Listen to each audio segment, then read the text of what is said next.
Olá, queridos amigos, queridas amigas, sejam bem-vindos ao estudo do livro Voltei, comigo, André Luiz Querini Vilar.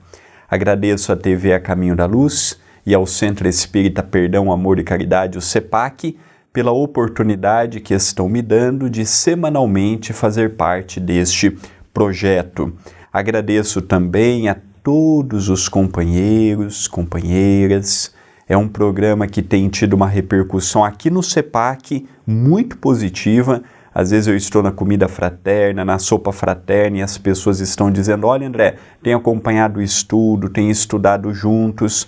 Na verdade, o livro Voltei, antes da pandemia, às segundas-feiras, às 19h30, nós fazíamos ao vivo e presencial no CEPAC. Aí depois veio a pandemia, reformulamos a casa, reformulamos o estudo, demos mais ênfase para o YouTube, já que tem uma abrangência muito maior do que eu ficar apenas restringindo ao presencial, e muitos já me acompanhavam aqui de Itapira presencialmente. E agora, depois que eu voltei a estudar este livro, desde o início, eles migraram para o YouTube. Então agradeço a todos os companheiros do CEPAC que vêm estudando, tiram dúvidas, às vezes estamos ali na comida fraterna: olha, André, eu ouvi você falando tal coisa, não entendi, e as conversas ali giram em torno deste estudo.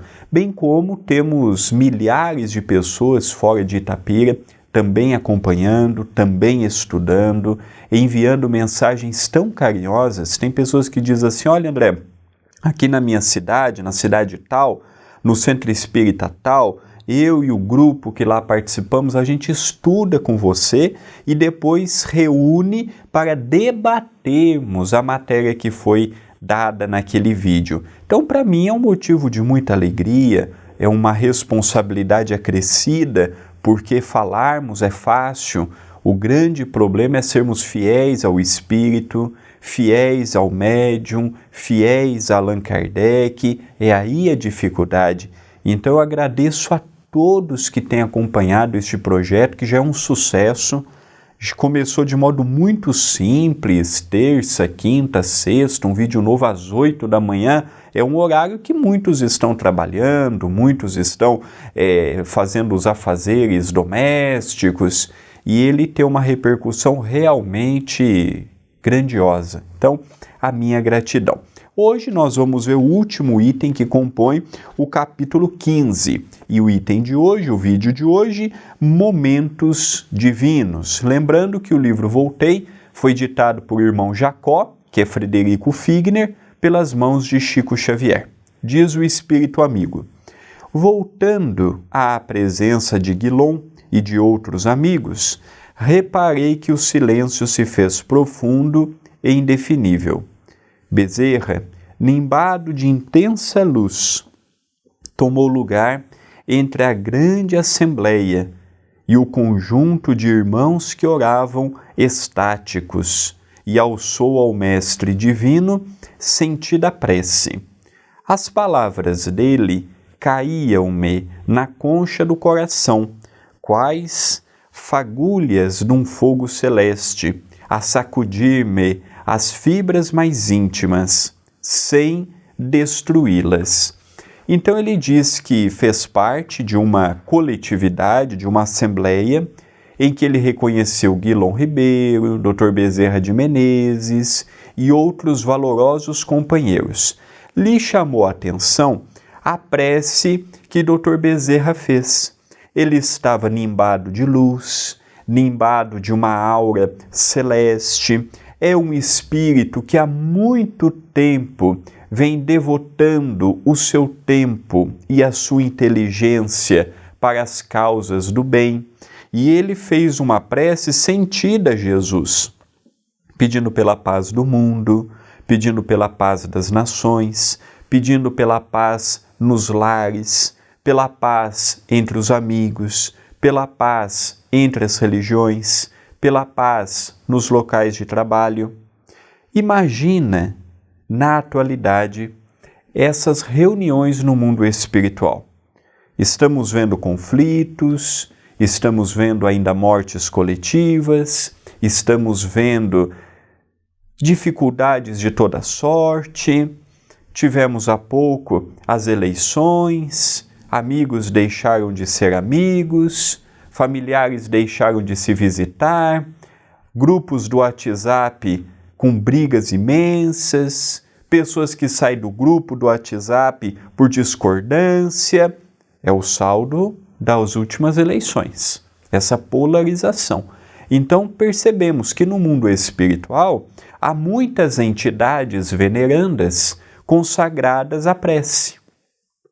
Sabemos que não adianta eu fazer uma prece linda e maravilhosa, sair de casa e brigar com tudo e com todos. A prece não vai melhorar ninguém. A prece nada mais é do que uma ligação do meu pensamento com o pensamento dos bons espíritos, do meu próprio anjo da guarda, dos familiares lúcidos que estão seguindo sua jornada do outro lado. Agora, eu percebo com muita clareza que precisamos voltar a vibrar pela paz do mundo. Não será a minha vibração que transformará o mundo, mas a minha prece, o meu pensamento elevado, o meu pensamento de paz e de serenidade, juntamente com o seu e com demais pessoas que vibrem também a paz, nós vamos assim procurando chegar a mais e mais corações.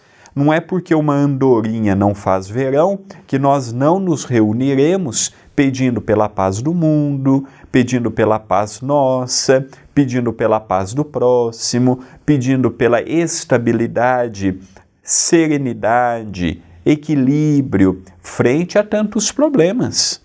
Nós olhamos para os lados e o que mais vemos são dificuldades, conflitos, problemas de toda sorte. Então eu percebo com muita naturalidade que o espírito amigo, ele ao falar da prece, ele fala da paz que sentiu por meio da prece.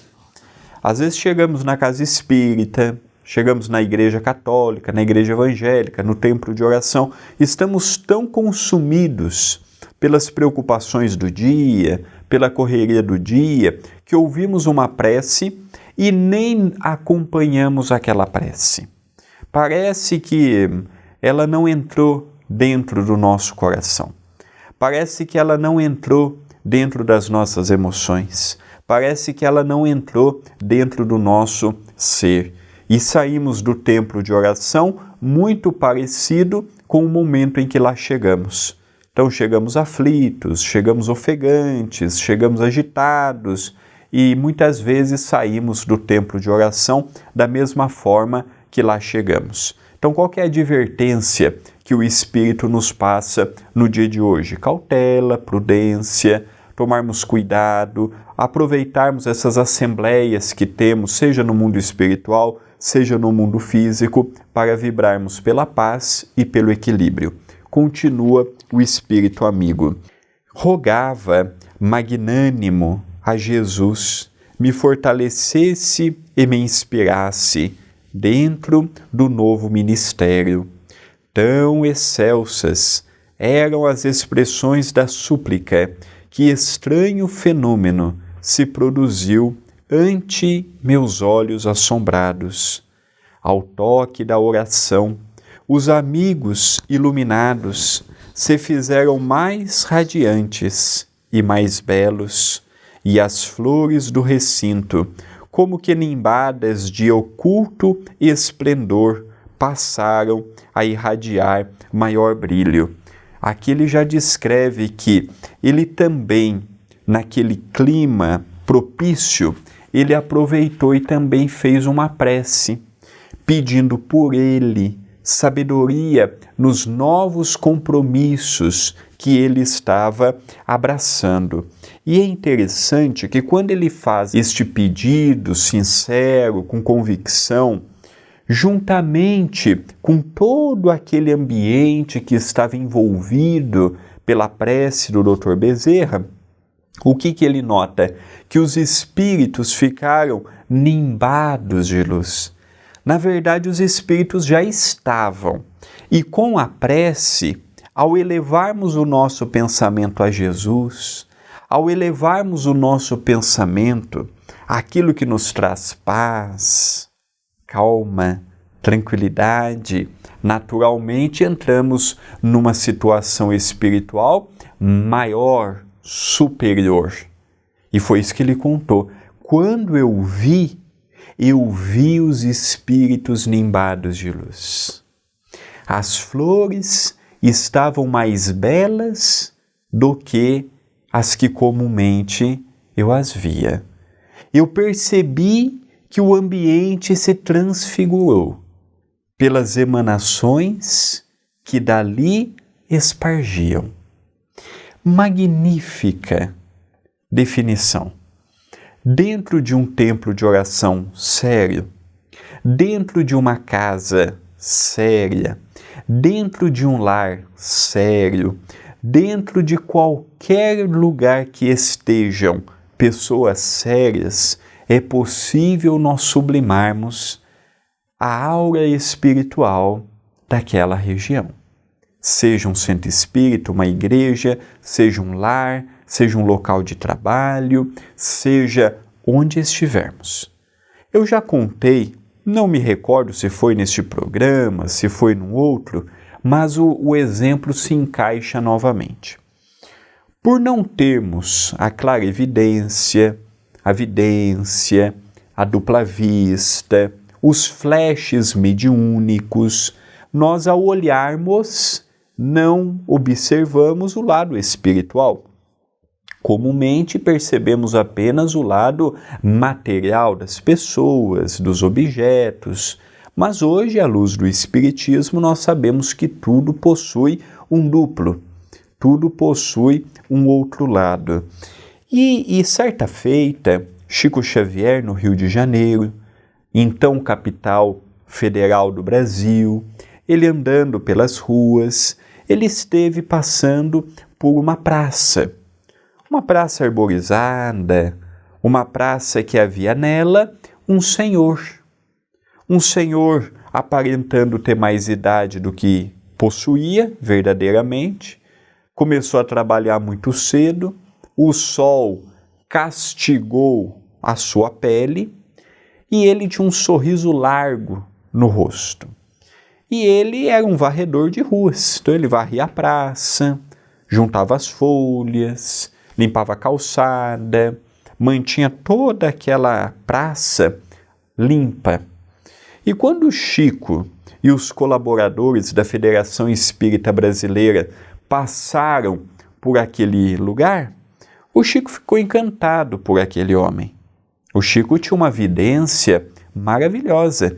Ele não sabia discernir o que era encarnado e o que era desencarnado. Ele pede licença para os companheiros da federação e vai até este homem. Chico não havia visto aquele homem ainda, mas lhe chama pelo nome. Cumprimenta ele, dá um abraço nele. O homem lhe conhecia, mas o Chico nunca esteve em sua presença. O Chico pergunta pelos seus familiares, o Chico fica alguns minutos, despede e o Chico continua sua vida e aquele companheiro varrendo aquela praça. Os companheiros que estavam com o Chico, não aguentando a curiosidade, perguntam ao médium mineiro: Chico, você conhece aquele homem? O Chico disse: não, eu nunca o vi antes deste encontro, mas a sua aura é tão positiva, a sua prece é tão encantadora, que enquanto ele está varrendo, ele está orando. E todo o quarteirão em que ele está é beneficiado pela sua prece. Se vocês soubessem quem é aquele homem, vocês voltariam e beijariam os seus pés.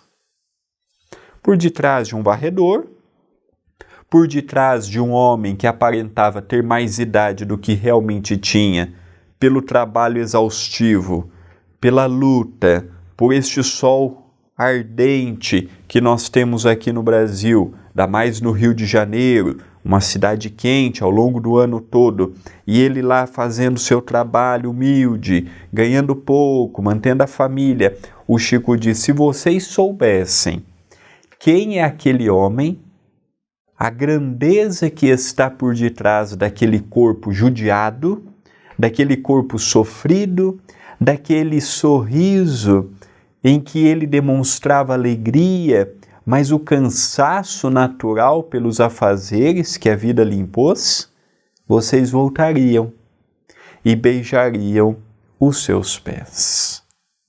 Então nós não temos ideia do que uma prece, seja no mundo físico, seja no mundo espiritual, pode gerar em benefício para o candidato à iluminação. Continua: as lâmpadas ali eram as almas inflamadas de amor e a claridade a derramar-se intensificada e divina não alarmava o coração. Pétalas de fluidificada substância azul começavam a cair sobre nós, portadoras de delicado aroma, e se desfaziam de leve em nossa fronte, como se obedecessem ao amoroso apelo formulado pelo sublime irmão. Então, olha a descrição. Então, conforme Dr. Bezerra fazia a prece, colocando aquela fé que ele possuía, colocando aquele pensamento de gratidão a Deus por tudo que ele estava recebendo, por aquele grupo, pelos trabalhos que eles estavam envolvidos. Hoje em dia nós acordamos atrasados, agitados, nervosos, brigamos com as pessoas por coisas tão pequenininhas, não nos preocupamos verdadeiramente com os sentimentos das pessoas que estão ao nosso lado, já acordamos nervosos. Então ele nos fala que uma prece, quando feita com convicção, quando feita com amor, quando feita com fé, independente da religião, independente do templo religioso, estamos falando de fé. Fé transcende rótulo religioso. Não existe uma escola religiosa em que a fé é melhor do que a de outros. Quantas assembleias como esta nós não temos no mundo superior organizadas pelos nossos irmãos protestantes, pelos nossos irmãos católicos e pelas demais matizes religiosas cristãs e não cristãs. Ele está falando de uma assembleia majoritariamente espírita, que é pela lei da afinidade, pela lei que liga os corações pelo gosto. Mas aqui nós poderíamos dizer de assembleias maravilhosas que ocorrem no mundo espiritual, definindo diretrizes para levar Jesus por meio de caminhos variados. Quantos Bezerras nós não temos na Igreja Católica, na Igreja Reformada, na Umbanda, no Candomblé? Quantas Bezerras nós não temos dentre o povo muçulmano, dentre o povo árabe, e assim sucessivamente. Então ele está contando de uma assembleia majoritariamente espírita, mas pelo fato dele ter sido espírita, pelo fato do Espiritismo ter sido, para ele, um preenchedor de espaço, trazendo alegria e vontade de viver. Aqui ele conta um pouquinho. Agora nós vamos ver Marta, sua filha querida, entrando também na história. Marta amparava-me, porque as lágrimas de ventura, embora tranquilas, me faziam vergar, abatido e trêmulo. Quando Bezerra terminou, ó, intraduzível maravilha, na câmara alva surgiu, de repente, uma estrela, cujos raios tocavam o chão, tão comovedoras vibrações se espalharam no recinto, que não suportei a companhia dos iluminados. Afastei-me instintivamente para a faixa que se recolhiam os companheiros de organização opaca. Então ele se sentiu envergonhado, porque aqueles espíritos nimbavam luz, aqueles espíritos tinham a núpcia, o véu, o vestido, a roupa nupcial, como Jesus nos diz na sua parábola, e ele não tinha era nada. Ele não tinha uma luzinha, ele não tinha uma claridade, e ele ficou com vergonha. O que é natural, é igual quando nós estamos numa conversa com várias pessoas eminentemente mais categorizadas do que nós, falando de assuntos que transcendem a nossa intelectualidade. Qual que é a postura que nós temos? Ficar calado. Vai falar o quê? Vai passar vergonha? Ouve, a gente ouve para aprender. É o que ele sentiu. Só que como havia o grupo dos que já tinham acendido esta luz e tinha o grupo dos que ainda não haviam acendido, como o próprio Frederico Figner, o que ele fez? Ele foi para esse grupo, porque ele falou, pelo menos lá eu vou ficar com os meus. Com eles eu não sou nem mais e não sou nem menos, serei eu. E ele foi para lá. Marta viu a situação do pai, entendeu o lado do pai. Os espíritos são dotados de bom senso. Ninguém é bobo. Os espíritos perceberam, já vimos em capítulos atrás, que este sentimento de, não digo inferioridade, porque ele apenas não havia ainda encontrado o seu caminho para o trabalho no mundo espiritual que lhe pudesse garantir esta luz que os outros já possuem. Guilom Ribeiro desencarnou antes do que ele, Dr. Bezerra de Menezes desencarnou antes do que ele, a sua filha Marta Andrade, os companheiros haviam desencarnado antes do que ele. Então ele percebeu que, eu vou ficar aqui, todo mundo iluminado, todo mundo com luz, e eu não tendo nada. E ele foi para o meio daqueles que estavam agindo, pensando, lutando, como ele próprio também estava. Vamos ver qual será a reação de Marta e dos companheiros em torno desta ação instintiva. Lembrando que a prece terminou, uma estrela belíssima, como vindo um presente de regiões superiores, veio, tocou o chão e dali espargiu a luz. Lembrando também que pétalas azuis estavam diante de todos, como se fosse um alimento para o espírito, e agora nós vamos ver como que ficou a situação dele indo para o grupo que estavam na mesma situação que ele. Diz o espírito: Marta seguiu-me, simbolizando um anjo guardião, presuroso e terno, e lembrando a hora em que a vi, carinhosa e linda, nos serviços de materialização do Pará, em 1921, enquanto eu ainda vestia a carne física, ajoelhei-me, humilde, no que fui por ela acompanhado. Então ela acompanha o Pai. Veja bem, os superiores acompanham os inferiores, mas os inferiores não têm a maturidade de acompanhar ainda os superiores. E aqui ele diz, eu a vi com a mesma beleza e grandeza de quando eu fui num trabalho de materialização no Pará. E aí ele dá o ano 1921. Olha que interessante, há 100 anos atrás, estamos em 2022. Ele diz que foi em 1921, há 100 anos atrás. Ele teve a oportunidade de ir numa casa em que tinha médiuns que doavam o ectoplasma, os espíritos manipulando esta energia se fizeram visíveis para os presentes.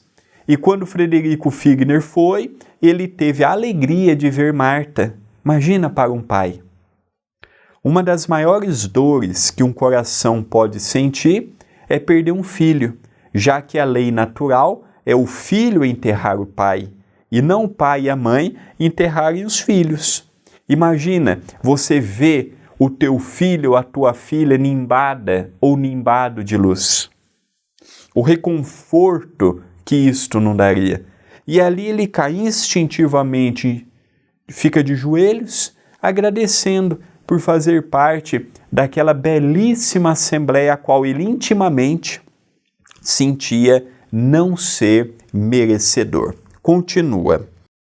Guilom e os outros me fitavam com lágrimas, e contemplando a estrela que começava quase imperceptivelmente a tomar forma humana, gritei em pranto que eu não era digno daquelas manifestações de apreço e nem merecia visita divina que principiava a revelar-se. Fortalecido por sobre-humana coragem, confessei minhas faltas e salientei meus defeitos em alta voz, abertamente, sem omitir erro algum.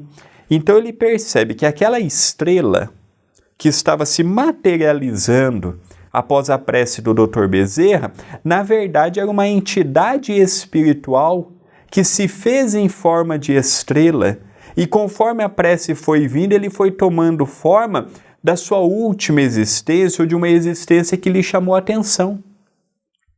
Era um espírito vindo de uma região altíssima. Como é que é a figura de Chico Xavier hoje? Será que ele parece com a sua última encarnação? Depende. Esses espíritos que já estão no gabinete de Jesus, esses espíritos que já estão na sexta e na sétima esfera, que transcende a vulgaridade do pensamento humano, nós não temos ideia nem da forma que eles apresentam. Quando Emmanuel foi apresentar Chico Xavier, foi num clarão muito grande na forma de uma cruz luminescente. Quando Jesus apareceu para Saulo, às portas de Damasco, era na forma de um sol tão intenso que cegou aquele homem. Agora estamos diante de uma materialização, por assim dizermos, em forma de uma estrela. Olha que interessante, se pegarmos uma estrela de 5 pontas, a feição do homem vitruviano de Leonardo da Vinci, nós vamos perceber que é a fisionomia de um homem com os braços abertos e com as pernas abertas. E ali se materializou. E ele se sentiu indigno. Mas eu não mereço. Eu fui uma pessoa que procurei ajudar muito, ele foi realmente uma pessoa abastada, ele ajudou muitas instituições, ele ajudou muitas famílias pobres, ele ajudou muito financeiramente o próprio Chico. O próprio Chico, que era de uma família paupérrima. Filho de uma família paupérrima.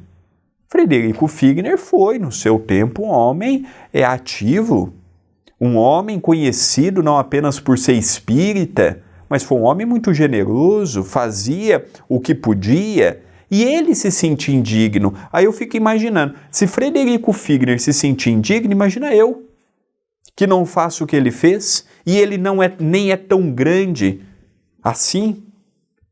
Eu vou parar onde quando eu desencarnar? Se ele, com tudo que ele fez, com todo o amor que ele realizou, com todo o amparo que ele teve, ele se sentiu indigno e ali começou a relatar, numa atitude de humildade perante a sua própria consciência, os seus erros. Olha, eu não mereço, eu fiz isto. Eu magoei fulano, eu prejudiquei ciclano, eu poderia ter tido mais paciência, eu poderia ter isto, eu poderia ter aquilo, eu errei ali, acolá. Vamos ver agora o momento final do que aconteceu neste ato de humildade, quando ele coloca para fora as suas próprias lutas. Continua: declarei que por mim falava a sombra em que me envolvia e afirmei que não devia ser examinado por amigo, e sim julgado na qualidade de réu, passível de justa condenação.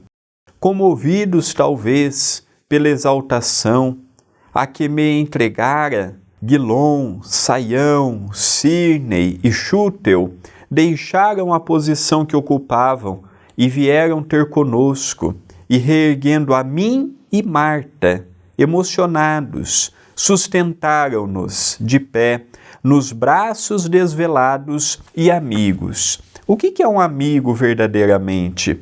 Hoje nós percebemos que temos muitos conhecidos. Eu tenho 5.000 amigos no Facebook, eu tenho 3.000 no Instagram, eu tenho mais não sei quantos aqui, mas não sei quantos acolá. Maravilha!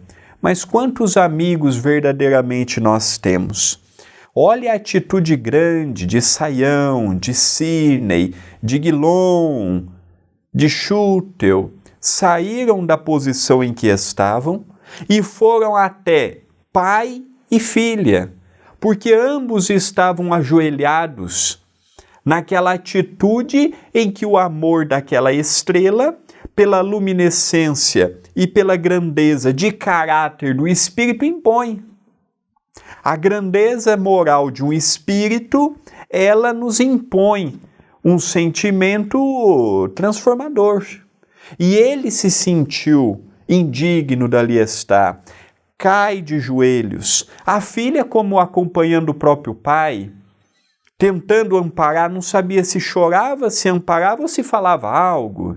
Perdida naquele misto de alegria, mas ao mesmo tempo, o que eu faço? E de repente vieram os 4 amigos, ao socorro dos 2. Porque naquele momento, quando o apelo é ao coração, a filha, por mais instruída e preparada que fosse, quando o problema é com o coração amigo, nós não sabemos o que fazer. Tanto é que um ginecologista é muito difícil fazer o parto da sua própria esposa. Porque às vezes dá alguma coisa errada, ele não vai ter poder de reação para fazer algo, ou escolher entre a mãe e o filho. Precisa de alguém de fora que use a razão e não o sentimento. Então vieram os 4, acudiu os 2, que naquele momento precisavam de um abraço simplesmente. Hoje temos visto poucas amizades, hoje temos visto poucas pessoas se importando verdadeiramente com o outro. Então é um capítulo interessante, abre as nossas percepções e nos traz uma visão bem diferente daquela que estávamos acostumados em ver o mundo espiritual. Vamos aqui terminando o vídeo de hoje. Agradeço à TV, a Caminho da Luz, ao Centro Espírita Perdão, Amor e Caridade, o CEPAC, pela oportunidade do estudo do livro Voltei, de Frederico Figner, pelas mãos de Chico Xavier. Recordando que ele vai ao ar toda terça, quinta e sexta, às 8 da manhã, fica disponível um vídeo novo. Na próxima oportunidade, começaremos o capítulo 16, a palavra do companheiro. Neste vídeo, neste canal, deixe o gostei deixe o seu comentário, se inscreva no canal, são pequenas ações que muito colaboram com o nosso trabalho. Votos de muita paz e até o nosso próximo encontro.